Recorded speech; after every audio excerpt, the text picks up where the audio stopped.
Hi, I'm Dr. Ernie Bodai. Could lifestyle medicine be the answer to cancer? Let's see.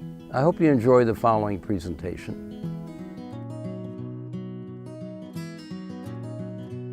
What is lifestyle medicine? Unlike conventional medicine, the primary focus of lifestyle medicine is not on the treatment of chronic disease, but rather their prevention. Lifestyle can be the therapeutic intervention for the treatment and reversal of many chronic conditions.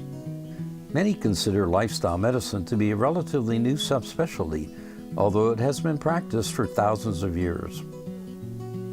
My own personal history in lifestyle medicine began about 5 years ago, following 35 years of breast cancer surgery.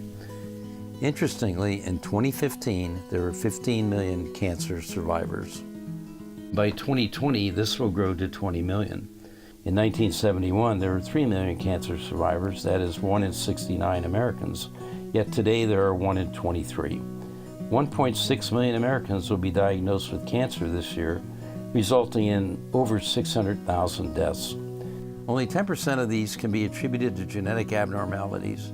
90% have their roots in lifestyle and the environment. Many exposures are modifiable.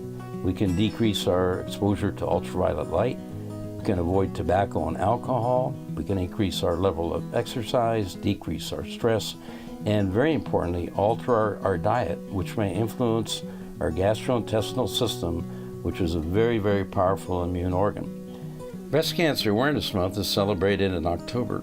This is all great, but missing from any dialogue during such campaigns is information about lifestyle as the real cause of most chronic conditions, which cancer has now become. 75% of all patients diagnosed with cancer live longer than 5 years. This allows us time to intervene. Therefore, cancer has now become a chronic disease. We need to focus on improving our lifespan as well as our health span. That is to say, optimizing the span of time in which we enjoy life. We are dying from 2 major diseases in the Western world. There has been a dramatic change in the causes of death in the last century. As you can see, previously, infectious diseases were the #1 cause of disease and death. Over the past 100 years, this has changed dramatically, and today, the 2 killer diseases in the United States are coronary heart disease and cancer. It is my hope that in the next 100 years, or even sooner, cancer will be eliminated from this pie chart. Any talk on lifestyle medicine has to start with a discussion of the 3 current Western endemics: inflammation, obesity, and type 2 diabetes. Combined, these endemics are killing us. That's the bad news. The good news is that we can now impact these 3 invaders of our health through lifestyle changes. These conditions are all intimately connected and result in the high incidence of malignancies in the United States. Acute inflammation is a normal reaction of the body to any intrusion or invasion. In fact, it is a necessary reaction for survival. So acute inflammation is good, but if it gets out of control and becomes chronic, we have a very, very big problem. The Western world is living in a state of chronic inflammation. Inflammation has been associated with nearly every disease. In fact, it may be the common denominator of all diseases. An extremely intriguing concept, as one day there may be one drug which could address all diseases. From an evolutionary perspective, our bodies have become the victims of their own success. Such processes may have been important before we had plants to purify water, sewer systems, hand washing, etc. But today we are living longer, and thus inflammatory strategies are more likely to slip beyond our control. Additionally, many attributes of our Western lifestyle, that is a diet high in sugar, saturated fats, and a lifestyle of inactivity, may also make it easier for the body to become inflamed. In the United States, 230,000 plus women will be diagnosed with breast cancer in 2018, resulting in nearly 40,000 deaths.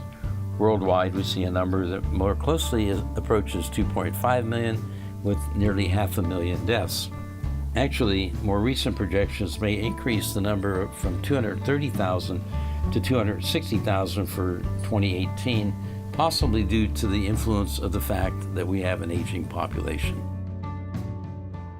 The development of human breast carcinomas are also characterized by the abundant infiltration of inflammatory cells, representative sections of normal, premalignant, and malignant breast tissue stained with hemotoxin as shown in the upper panel, whereas following immunodetection, again by CD45 leukocytes shown in the lower panel, show an impressive increase in the infiltration of the tumors by inflammatory cells. In addition, stromal cell responses to premalignant mammary tissue may promote progression to cancer and possibly the metastatic capability of the malignant cells. The cellular components of tumor stroma include fibroblasts, vascular cells, infiltrating leukocytes, and special support cells unique to the specific microenvironment. Tumor cells may actually become addicted to an inflammatory stroma. Here we demonstrate the link between obesity and breast cancer. Obesity at the top. So obesity results in increased estrogen synthesis, which results in increased blood levels of estradiol. Obesity also contributes to insulin resistance, which then promotes the elevation of insulin and insulin-like growth factor 1, which in turn decreases plasma steroid hormone binding globulin, further increasing the availability of estrogen. On the other side, we see that obesity results in the increased production of adipokines and cytokines, which are inflammatory. We see here the effect of body mass index and outcomes in operable breast cancer. As you can see, another J-shaped curve represents the fact that as body weight goes up, recurrence rate increases as well as death. The lifestyle changes which one can make to alter this graph may result in overall disease-free survival as well as decreased mortality and recurrence. We must ask, does obesity result in higher recurrence rates because of reduction in chemotherapeutic dosages? A survey of 1,200 clinical practices in the United States showed a 20% reduction in chemotherapy dosage due to weight and toxicity concerns, despite the recommendation of the American Society of Clinical Oncology to administer full dosage of chemotherapeutic drugs regardless of weight. Increased activity decreases the inflammatory reaction of the body and may help regulate the immune response to infectious agents which serve as a stimulus for carcinogenesis. In addition, inflammatory proteins are elevated in obese patients due to their production of these by fatty cells. You can see that physical activity improves cardiovascular fitness, muscle strength, fatigue and anxiety, depression, self-esteem, happiness, and overall quality of life.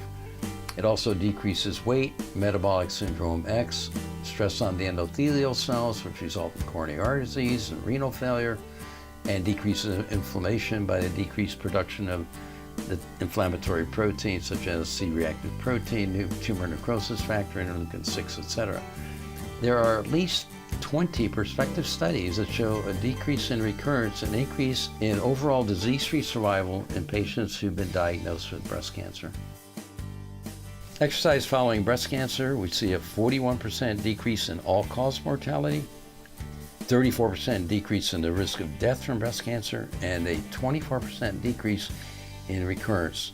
Recurrence in breast cancer is the number one fear that patients who have been diagnosed with breast cancer have. They think that every ache and pain means that the cancer is returned, and this is a major issue for these ladies.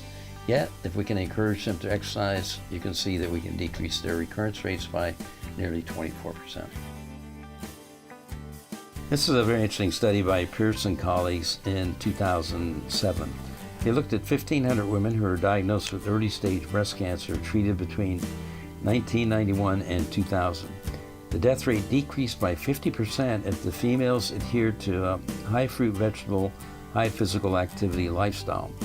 High fruit and vegetables were defined as 5 servings per day, high physical activity, 30 minutes, 5 times a week.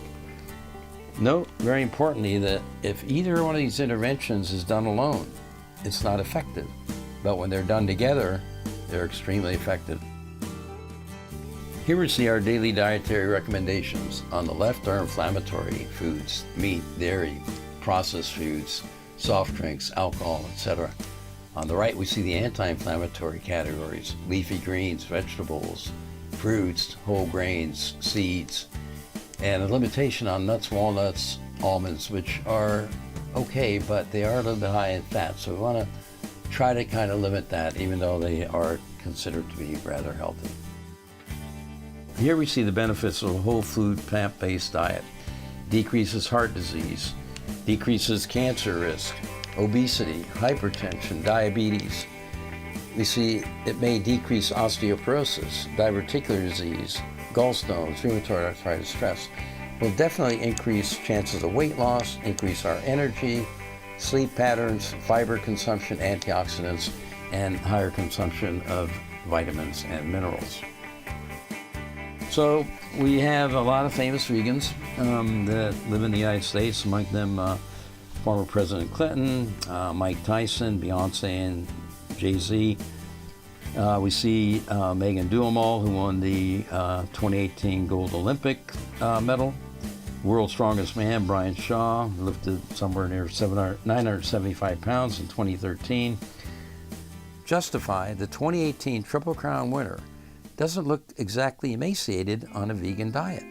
In fact, he looks quite healthy. Thanks for joining me. I hope you found some of the information helpful, and I hope you use it to stay healthy in your everyday lives.